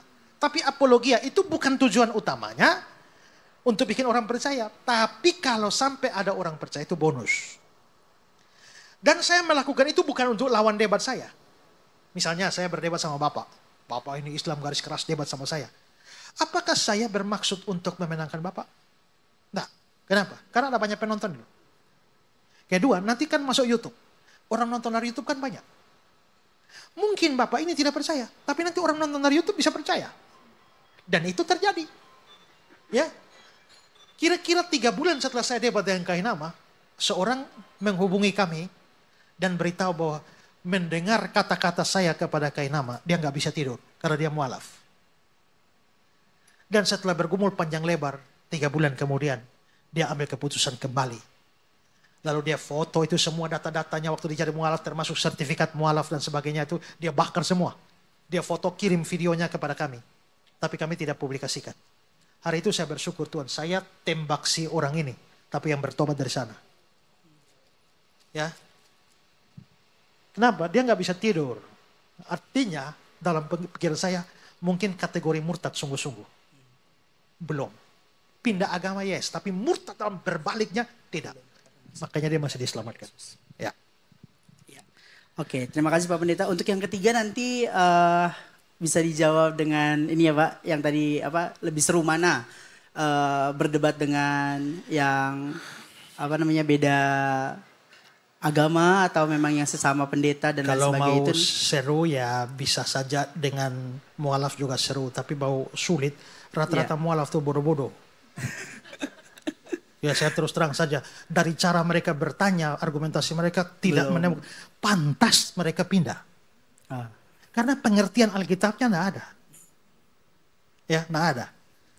Nah, jadi sebenarnya kalau perdebatan yang seru dan baik, justru sesama kalangan Kristen, terutama yang sama-sama belajar dan sama-sama meyakini Alkitab firman Allah, dasar kebenaran, sama-sama punya kepakaran ilmu di dalam menggali teks.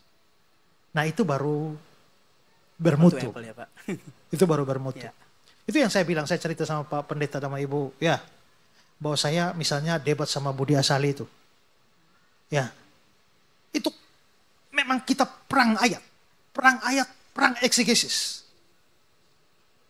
Ya, tapi akhirnya saya mengaku kalah. Ketika saya merasa bahwa argumentasi saya hancur semua dari dia. Serangan saya semua dia bisa jawab. Serangan dia saya nggak bisa jawab.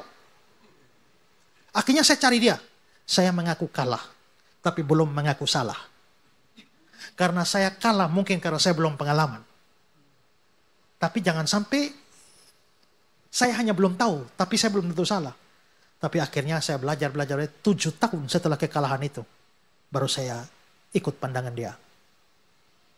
Ya, itu seru. Karena kami masing-masing pegang Alkitab firman Allah, sama-sama menggali teks. Sama-sama logis. Sehingga ketika sama-sama logis, begitu dia hantam datang, saya merasa secara logis dia benar. Dan secara logis, pandangan saya tidak bisa dipertahankan lagi. Ya, saya berubah pandangan. Justru jauh lebih bagus itu. Tapi kalau ya berdebat sama orang yang tidak logis, ini juga repot tuh. Ya. Karena gak punya dasar. Ya. Apa buktinya? Buktinya tidak ada bukti. Aduh, itu bahaya tuh. Repot sudah ya. Kita stop lah. Iya, oke. Terima kasih Pak. Ada 2 pertanyaan saya gabung jadi satu ya Pak. Apakah orang yang bisa berbahasa roh jauh lebih diberkati Tuhan ketimbang yang tidak bisa berbahasa roh? Lalu apakah orang Kristen yang tidak dibaptis sudah pasti tidak bisa masuk ke surga? Begini, tidak ada urusannya diberkati Tuhan dengan bahasa roh. Bahasa roh itu kan karunia. Dan menurut Alkitab, kepada yang seorang roh bikin karunia ini, kepada seorang roh kasih karunia ini, kepada seorang roh kasih karunia ini. Artinya, kepada saudara diberikan karunia bahasa roh. Kepada saya diberikan karunia untuk mengajar. Mana lebih diberkati? Karunia saudara dari Tuhan, dari Roh Kudus, saya juga dari Roh Kudus. Siapa diberkati? Jadi karunia itu bukan untuk menentukan siapa diberkati. Karunia itu supaya bisa membangun tubuh Kristus. Tubuh Kristus adalah gereja. Maka ini fungsi seperti saya tanya, antara kaki dengan tangan mana lebih diberkati?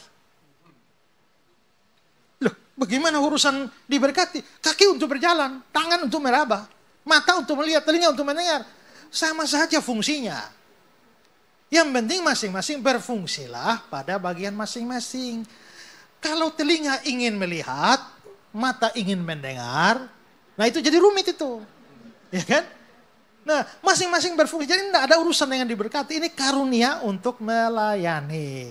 Baru salah kalau Tuhan kasih karunia, tapi saudara tidak gunakan untuk pelayanan. Ya kan? Karena itu, begitu juga dengan jabatan-jabatan. Tuhan kasih sebagai pengajar, kasih sebagai penginjil, kasih sebagai gembala. Ya, saya juga gembala di gereja. Tapi lama-lama saya menyadari bahwa sebenarnya karunia saya bukan pengembalaan itu. Karena itulah, setelah 14 tahun mengembalakan, saya merasa demi kebaikan jemaat, saya sebaiknya jangan jadi gembala lagi. Ya, maka saya serahkan orang lain, hamba Tuhan junior saya, jadi gembala ganti saya. Supaya saya bisa keliling dan mengajar. Dan memberitakan Injil. Karena itulah panggilan Tuhan buat saya. Sebagai seorang pengajar dan guru, saya senang sekali meneliti ayat-ayat. Saudara lihat saya mengajar saudara dari tadi itu saya omong ayat, semua ayat kan? Ya, saya tidak omong tanpa dasar. Ya, karena hari-hari saya kerjanya itu. Dan satu ayat saya bisa 12 jam tidak bergerak. Tapi waktu saya jadi gembala itu kan menyusahkan saya. Lagi asik-asiknya belajar, tiba-tiba Pak Pendeta ada jemaat sakit. Aduh, sakit melulu, ya kan? Ini kan jadi membuat saya jadi gembala yang tidak baik kan? Saya lagi-lagi bikin khotbah, bikin bahan pengajar, tiba-tiba Pak ini suami ada sakit di rumah sakit, bisa datang doa. Saya bilang, bisa besok ya? Ya baik Pak Pendeta. Besok baru saya pergi. Waktu saya pergi sudah mati. Itu saya penyesalan saya. Nah, tapi saya sekian lama berpikir, kan saya ada tim nih, tim pengembalaan. Tiap kali ada orang sakit atau orang jemaat punya masalah, saya suruh ini tim yang pergi. Saya tidak pergi. Tim yang pergi. Saya pikir kan sudah ada hamba Tuhan pergi. Tapi jemaat tetap mengeluh. Gembalanya mana? Kan itu staf gembala. Gembalanya mana? Lama-lama saya pikir saya sudah kirim orang pun mereka tetap minta gembalanya mana. Mending saya ganti gembala sajalah. Supaya yang pergi-pergi ini jadi gembala. Sekarang jemaat tidak bisa protes gembala mana. Gembalanya datang tiap hari kok. Ya kan? Kenapa? Ya karena saya menyadari karunia saya bukan di situ. Kalau saya paksa jadi gembala, tidak maksimal di dalam pelayanan penggembalaan, terus waktu saya untuk belajar firman juga menjadi terbengkalai. Jadi akhirnya dua-dua tidak jalan. Begitu saya serahkan jadi gembala ke orang lain, gereja tambah maju. Di bawah gembala ini. Dan pengajaran saya pun menjadi jauh lebih baik. Saya bisa keliling mengajar dan memberitakan Injil. Kalau begitu sebenarnya yang lebih bagus tuh gembala atau pengajar? Siapa lebih diberkati? Kan gak relevan bertanya begitu. Dua-dua dari Tuhan untuk pembangunan tubuh Kristus. Tadi yang kedua apa tadi? Yang kedua, apakah orang Kristen yang tidak dibaptis sudah pasti tidak bisa masuk surga? Nah, penjahat di sebelah Yesus itu masuk surga apa tidak? Kapan dia turun dibaptis? Dia jadi penjahat kan? Bertobat kapan? Bertobatnya waktu disalib. Ya kan? Setelah itu, waktu hari bertobat itu hari mati juga. Tapi dia beriman. Yesus, ingatlah aku kalau engkau datang sebagai raja. Itu imannya luar biasa. Pertama, saudara, Yesus, ingatlah aku. Kenapa dia minta diingat lagi? Hari itu kan mati. Kenapa masih minta diingat? Berarti dia percaya bahwa mati tidak selesai. Ada hidup setelah mati. Dan karena itu dia minta diingat.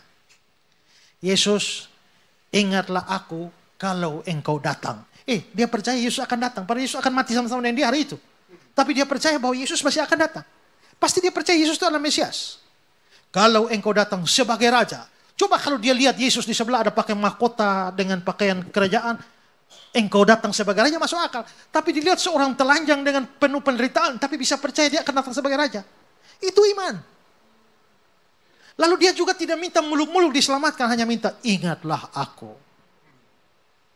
Tapi Yesus kasih dia jauh lebih daripada yang dia minta. Dia minta hanya diingat. Tapi Yesus bilang, aku berkata kepadamu sesungguhnya hari ini engkau bersama-sama dengan aku. Dia cuma minta diingat. Yesus bilang bukan hanya ingat, bersama-sama. Kalau engkau datang sebagai raja, kalau engkau datang kapan? Kalau engkau datang 2000 tahun lagi baru ingat aku 2000 tahun lalu. Kalau engkau datang 10.000 tahun lagi, berarti dia tidak tahu kapan. Dia masih minta dalam waktu yang tidak pasti. Tapi Yesus bilang, tidak usah tunggu sampai aku datang. Hari ini juga engkau bersama dengan aku. Sempat turun dibaptis? No. Tapi dia orang pertama yang diselamatkan setelah Yesus mati di kayu salib. Kalau begitu baptis tidak menyelamatkan. Kalau begitu bolehkah saya tidak dibaptis? Oh tidak. Karena beda, dia bukan tidak mau dibaptis, tapi tidak sempat dibaptis. Kalau saudara masih sempat dibaptis hanya nggak mau, pertanyaannya kenapa nggak mau? Jangan-jangan saudara tidak sungguh-sungguh percaya. Ya kan? Berarti baptis itu bukan persyaratan keselamatan. Keselamatan itu karena iman. Tapi salah satu tanda bahwa saudara benar-benar percaya adalah saudara mau dibaptis. Kecuali tidak sempat dibaptis. Apa boleh buat? Begitu. Oke, terima kasih Pak Pendeta. Ya, gimana Bapak Ibu? Masih semangat? Masih ya, tapi waktunya kurang bersahabat nih Pak Pendeta ya. Jadi memang masih ada 5 pertanyaan lagi. Apakah nanti pertanyaan-pertanyaan ini bisa melalui media lain Pak? Boleh, boleh atau ya? Kalau saudara mau jangan masuk pertanyaan lagi 5 itu, tapi saya jawab pendek-pendek saja. Oh oke. Ya, ada satu pertanyaan ayat 1 Yohanes 3 ayat 9 Pak. Setiap orang yang lahir dari Allah tidak berbuat dosa lagi, sebab benih ilahi tetap ada di dalam dia dan ia tidak dapat berbuat dosa karena ia lahir dari Allah. Pertanyaannya, apakah artinya setiap orang yang lahir dari Allah tidak dapat berbuat dosa? Pada kenyataannya banyak sekali orang yang telah lahir kembali dalam Kristus tetap melakukan perbuatan dosa. Kuncinya dalam bahasa asli. Karena dalam bahasa asli ditulis dalam bentuk di mana present, di mana kalau mau diartikan secara literal itu begini. Barang siapa yang lahir dari Allah tidak akan terus berbuat dosa sampai akhir. Artinya kita bisa jatuh dalam dosa. Tapi kalau kita dari Allah, ada titik di mana kita berbalik.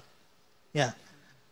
Jadi masalahnya pada bentuk kata dalam bahasa asli menunjukkan suatu dosa yang terus menerus.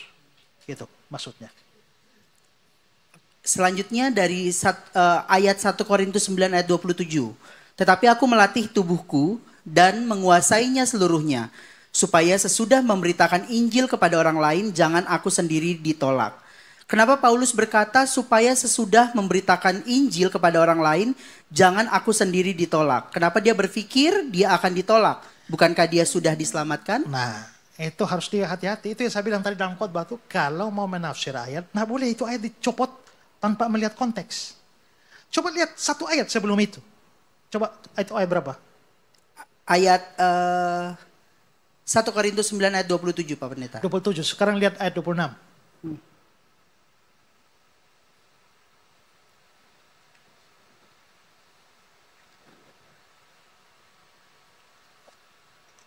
Oke, mulai dari ayat 25.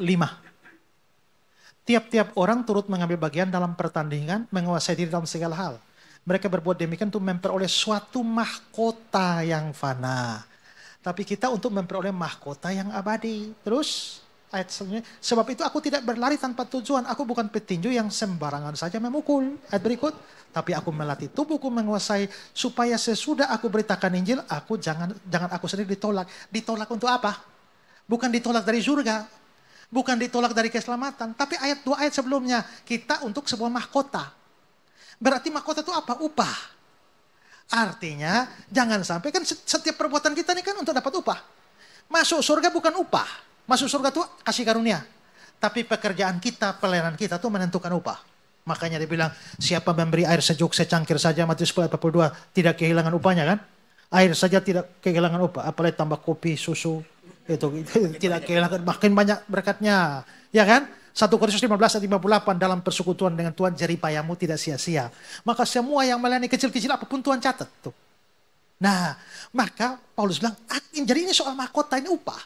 Aku melatih supaya jangan sampai aku kerja-kerja capek, ternyata waktu giliran mau terima upah ditolak. Jadi ditolak untuk menerima upah, bukan ditolak untuk masuk surga. Jadi ayat konteksnya itu harus diartikan begitu. Ya. Ini pertanyaan yang terakhir Pak Pendeta. Dari Efesus 1 ayat 14, dan Roh Kudus itu adalah jaminan bagian kita sampai kita memperoleh seluruhnya, yaitu penebusan yang menjadikan kita milik Allah untuk memuji kemuliaannya. Pertanyaannya adalah apakah penebusan itu dilakukan sebagian? Karena ada tulisan jaminan bagian kita sampai kita memperoleh seluruhnya, yaitu penebusan yang menjadikan kita milik Allah. Oke, jadi begini. Itu tadi itu yang saya bilang meterai itu ya. Meterai itu kan jaminan. Arabon. Nah, jadi kalau diberikan Roh Kudus itu artinya jaminan sampai kita menerima seluruhnya, yaitu penebusan kita. Dalam konsep keselamatan, itu ada keselamatan yang mana menunjuk pada aspek masa lalu, aspek sekarang, dan aspek yang akan datang. Waktu saudara percaya Yesus, saudara sudah selamat. Sekarang saudara sedang menjalani keselamatan. Keselamatan itu adalah yang Paulus bilang dalam Filipi 2:13, kerjakan keselamatan. Tetapi ada keselamatan yang lebih sempurna nanti. Sekarang gini saudara ya. Waktu saudara disebut manusia. Nah, saya mungkin di sini ada jelaskan sedikit dulu. Dalam antropologi Kristen ada dua macam aliran. Pertama disebut trikotomi. Manusia terdiri dari tubuh, jiwa, roh. Ada tiga. Tapi pandangan kedua itu dikotomi. Manusia terdiri dari hanya dua saja. Tubuh dan jiwa atau roh. Nah, saya tidak dalam rangka menjelaskan ini. Tapi saya sendiri berpandangan dikotomi. Manusia hanya dua saja. Manusia tubuh dan jiwa atau roh. Walaupun ada ayat trikotomi juga. Tapi saya tidak jelaskan sekarang. Nah, kalau memang manusia terdiri dari tubuh dan jiwa atau roh. Waktu saudara mati. Tubuhmu di kuburan. Jiwa rohmu kemana? Nah, itu juga macam-macam pendapat juga. Advent bilang jiwanya tidur panjang. Sampai akhir zaman baru bangun. Ya. Katolik bilang masuk ke api penyucian. Saksi Yehova bilang hilang, raib. Mayoritas gereja menganggap bahwa dia masuk tempat penantian. Nunggu sampai di sana. Tapi pandangan reform itu percaya bahwa orang mati jiwa atau rohnya sudah langsung ke surga atau neraka. Kalau dia percaya Yesus langsung surga. Tidak percaya Yesus langsung neraka. Saya yang terakhir ini pandangannya. Tapi saya tidak jelaskan itu. Sekarang dengan asumsi pandangan saya itu artinya, kalau saya mati hari ini, waktu saya percaya Yesus saya sudah selamat. Tapi selamat dengan masuk surga itu beda. Karena saya sudah selamat, tapi belum masuk surga. Ingat ya, waktu Sakeus bilang, hari ini telah terjadi keselamatan. Tapi Sakeus sudah masuk surga? Belum. Selamat itu sudah dimulai sejak percaya. Masuk surga itu belum, tunggu mati. Dengan kata lain, keselamatan itu sudah dimulai sejak saudara masih hidup, bersambung nanti di surga. Jiwamu, rohmu, tubuhmu belum. Tubuhmu masih di kuburan. Berarti kalau kita pegang dikotomi tadi berarti yang masuk surga ini baru setengahnya saja ya. Yaitu jiwanya saja kan. Tubuhnya kan belum. Tunggu Tuhan Yesus datang, telah terjadi kebangkitan orang mati. Kebangkitan tubuh. Maka tubuh dibangkitkan lalu digabungkan bersama-sama dengan jiwa yang sudah di surga. Maka komplitlah saya di surga, jiwa atau roh dan tubuh saya. Sementara kalau saya mati sekarang hanya baru jiwa atau rohnya, tubuhnya belum. Kalau begitu penebusannya sekarang ini belum sempurna. Makanya Paulus bicara soal pembebasan tubuh di dalam surat Roma. Kalau saudara lihat terjemahan bahasa Inggrisnya, redemption of our body, penebusan tubuh kita. Ya, kalau begitu Tuhan tidak hanya menyelamatkan jiwa kita, tapi tubuh kita. Tapi tubuh kita babak terakhir. Tunggu dia datang dulu kebangkitan orang mati. Jadi kita masih menantikan ini. Sudah selamat, sudah. Tapi masih menantikan kesempurnaan penebusan yang mencakup juga tubuh kita. Tuhan memberkati. Amin. Amin. Boleh beri tepuk tangan untuk Pak Pendeta Esra. Terima kasih Pak Pendeta untuk sesi tanya jawab pada sore hari ini. Ya, sebenarnya kalau misalnya boleh izin, ini bukan sesi tanya jawab ya, tapi kita lagi berkuliah nih, gitu ya. Ini kalau kuliah teolog, Pak Pendeta Esra sudah menyampaikan banyak sekali berkat untuk kita semua. Yang menjadi titik poin saya adalah keselamatan adalah anugerah Allah yang diterima oleh iman. Dari Efesus 2 ayat 8 sampai 9. Namun Alkitab juga memperingatkan bahwa iman harus tetap dijaga dengan hidup dalam pertobatan dan ketaatan kita kepada Tuhan Yesus Kristus. Satu lagi Pak, bolehkah Bapak boleh menyampaikan closing statement Bapak untuk kesempatan kita di sore hari ini? Ya.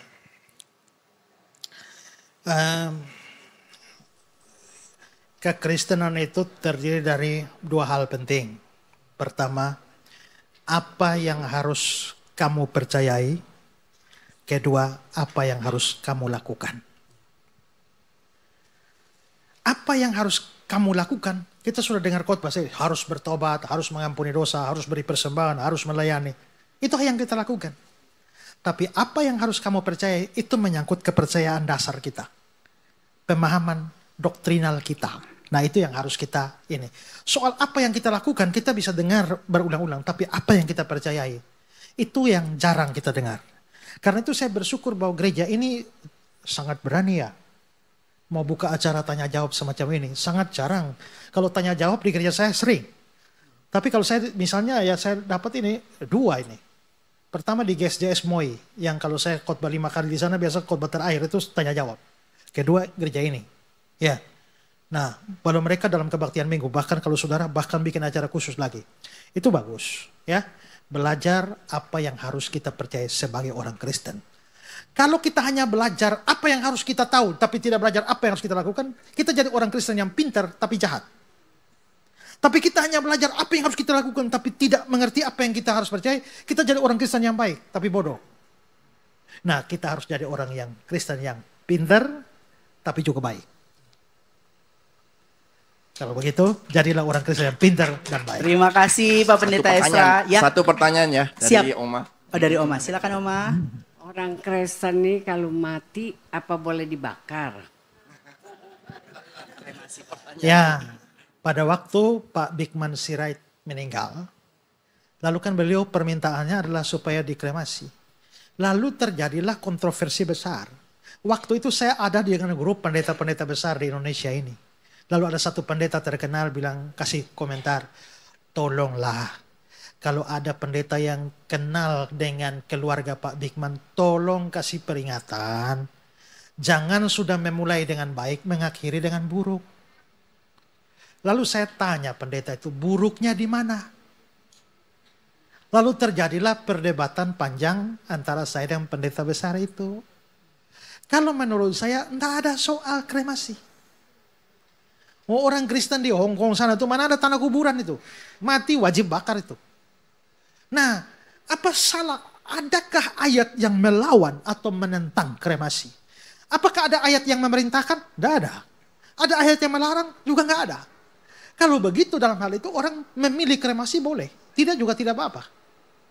Pertanyaan yang seringkali mereka bilang, nanti masalahnya kan ada kebangkitan tubuh. Kalau itu dibakar, bagaimana? Pertanyaannya apa susahnya Tuhan membangkitkan tubuh yang dibakar? Itu masih dibakar, masih aman.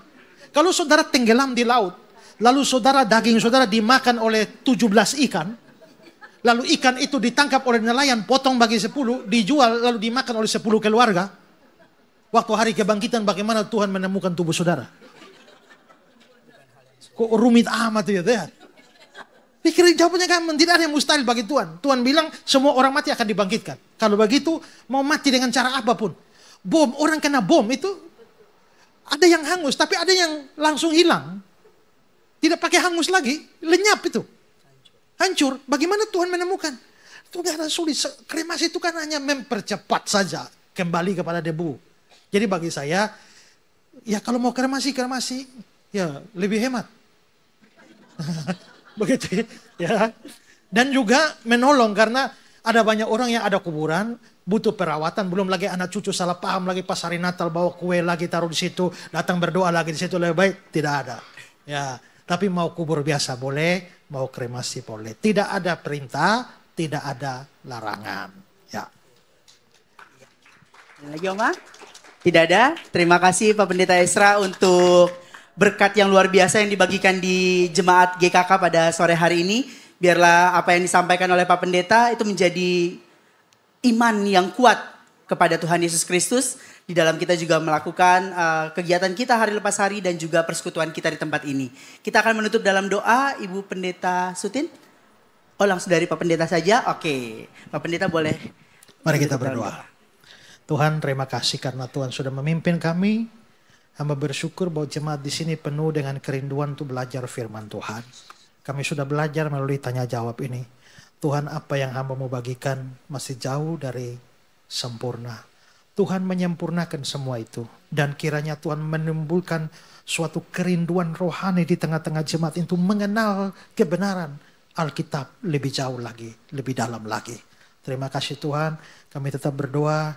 Kalau Tuhan buka kesempatan di kali lain, kami boleh kembali belajar bersama-sama. Tapi biarlah apa yang kamu buat hari ini membawa kebaikan bagi jemaatmu dan kemuliaan bagi nama Tuhan.